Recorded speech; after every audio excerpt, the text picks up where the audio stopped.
No hay nada más mexicano que la tortilla. Dirán ustedes, ¿este pretende decirnos que descubrimos el hilo negro o que descubrió el hilo negro? Pues no, definitivamente no. Yo creo que esta frase y esta afirmación se reconoce a nivel nacional e internacional. Nos asocian con la tortilla. Pero en esta ocasión, yo estoy aquí para hablarles de por qué no hay nada más mexicano que la tortilla, pero no solamente eso. Por muchos años, tal vez medios extranjeros se han ocupado de meternos la idea a los mexicanos de que estar asociados con la tortilla es algo vergonzoso. Hoy les quiero presentar que es exactamente todo lo contrario. La tortilla ha estado presente desde milenios en nuestro territorio y parte de Centroamérica, en nuestra vida cotidiana, en los momentos especiales y en los que no lo son tanto. Forma parte de nuestra cotidianidad y me atrevería a decir sin temor a equivocarme que la mayoría de nosotros, cuando asomaron nuestros primeros dientes en las encías, en nuestra primera infancia, lo primero que aprendimos a comer fue una tortilla.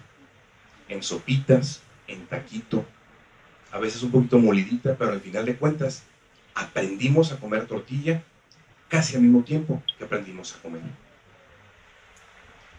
Esta fotografía me encanta, la tomé hace algunos años, es mi sobrino Damián, y me encanta por una razón. Yo hice eso mismo cuando era niño. Y mis hermanos también. Y veo a algunas personas que están moviendo la cabeza y sé que lo hicieron alguna vez de niños. ¿Qué tiene esto de extraordinario?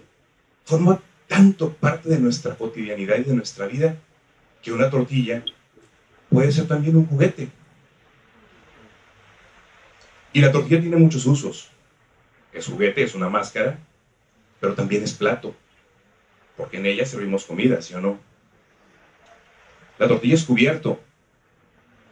¿A poco no? Le saben igual los frijoles con el tenedor o con una tortilla así metida, remojada y demás. Todos lo hemos utilizado como cubierto. Y también me atrevería a decir que a la par que aprendimos a utilizar la cuchara, el tenedor y el cuchillo, aprendimos a sopear. Eso nos hace mexicanos, ¿sí o no?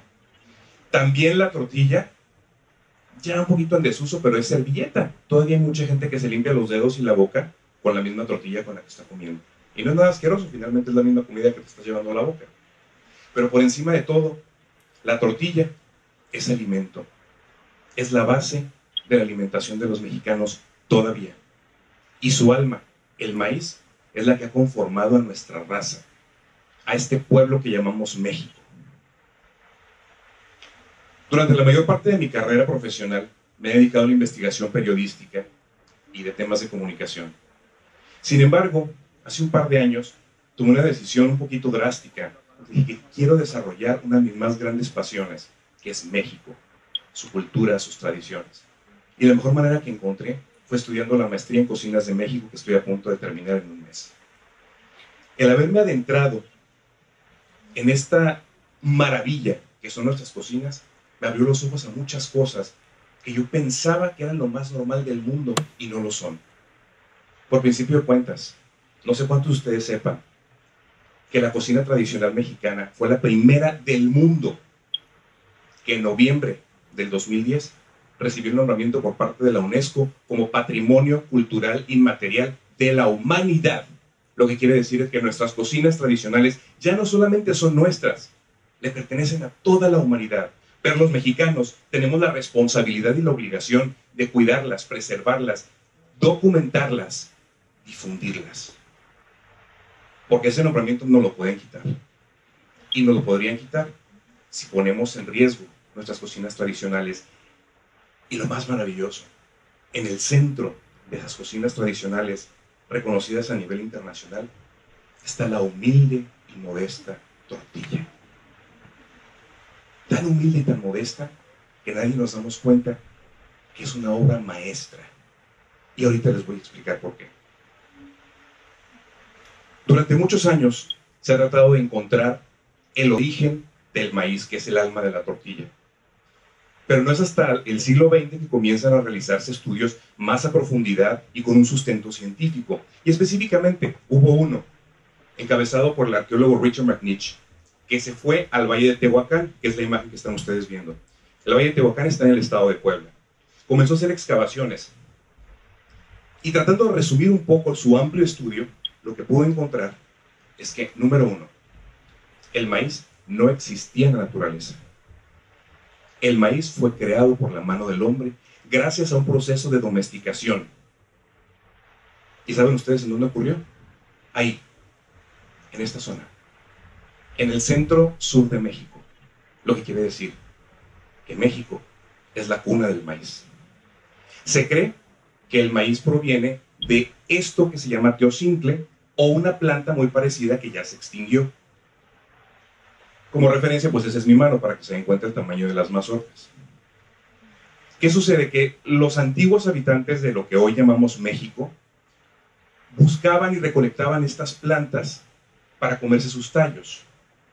Sin embargo, se dieron cuenta, hicieron un gran descubrimiento, que si sacaban del entorno natural esa planta, la ponían en una tierra más cuidada, le ponían agua, estaban al pendiente de esa planta, la planta se desarrollaba mejor y por consecuencia comenzaba a crecer. Esa es la cuna de la domesticación del maíz, pero no solamente eso, de la agricultura en el continente americano. Al haber nacido la agricultura, precisamente ahí, en el Valle de Tehuacán y áreas vecinas, nacen también las grandes culturas de México: olmeca, tolteca, teotihuacana, maya, azteca, con el paso de los años. A eso se lo debemos. Efectivamente, al cabo de algunas generaciones, esa pequeña mazorca que ustedes vieron se convierte en la planta del maíz. Y se convierte en la base de la alimentación de nuestros pueblos primigenios, incluso hasta la llegada de los españoles, que sorprendió que le llamaban pan de maíz a la tortilla. De hecho, hay que recordar, la palabra tortilla no es la forma como lo llamaban nuestros antepasados. Tortilla viene de España y se refiere a una preparación a base de huevo. La forma original en que se llamaba en náhuatl era tlaxcatl. Esa es la forma de llamar la tortilla. Entonces, a mí me gusta, de una manera deliberada, decir que la tortilla está enmarcada en 3 milagros. El primero de ellos lo acabo de mencionar. La tortilla nació en México y fue creada por la mano del ser humano. El siguiente milagro. Les decía que gracias a la domesticación del maíz se logra comenzar la agricultura en México, o en lo que hoy llamamos México. Sin embargo, pasa algo bien interesante. Muchos de ustedes han escuchado la palabra milpa. La mayor parte de la gente piensa que la palabra milpa se refiere al lugar donde se cultiva exclusivamente maíz.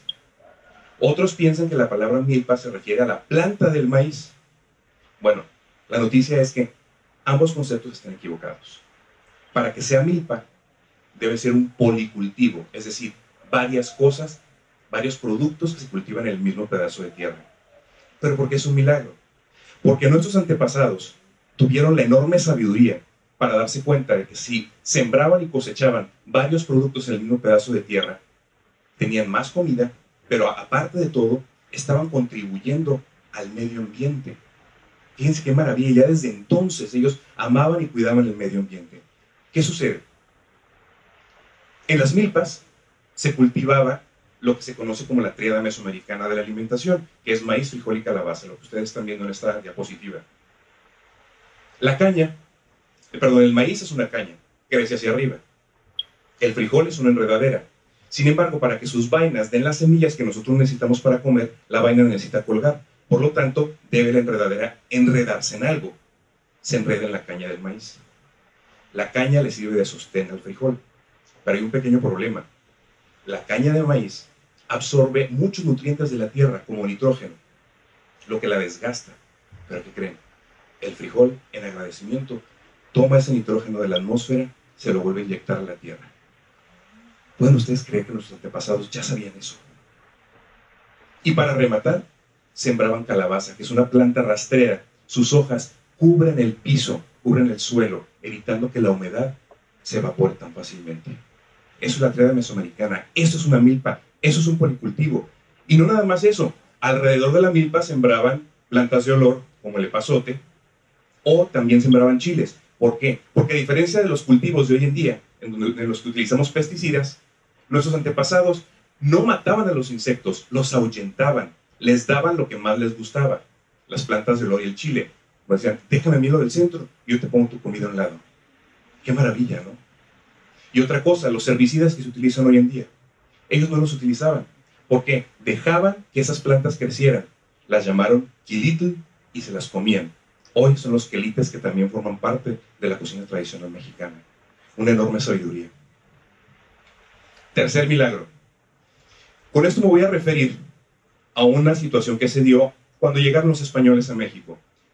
Se encontraron con el maíz, se lo llevan al viejo mundo y lo quieren sembrar y cosechar en otras latitudes. Sin embargo, se dan cuenta de que allá la gente se lo come, se enferma y está desnutrida. Y dicen, bueno, pues ¿qué es lo que pasa con estos mexicanos que no les pasa lo mismo? A partir del siglo XX se empiezan a hacer estudios que dan con el descubrimiento de este tercer milagro. Aquí nosotros tenemos la costumbre de que el maíz lo sometemos a un proceso de una cocción en una solución alcalina, que es agua y el agente alcalino, que puede ser ceniza o cal. A ese proceso lo llamamos, ¿alguien lo sabe? Nixtamalización.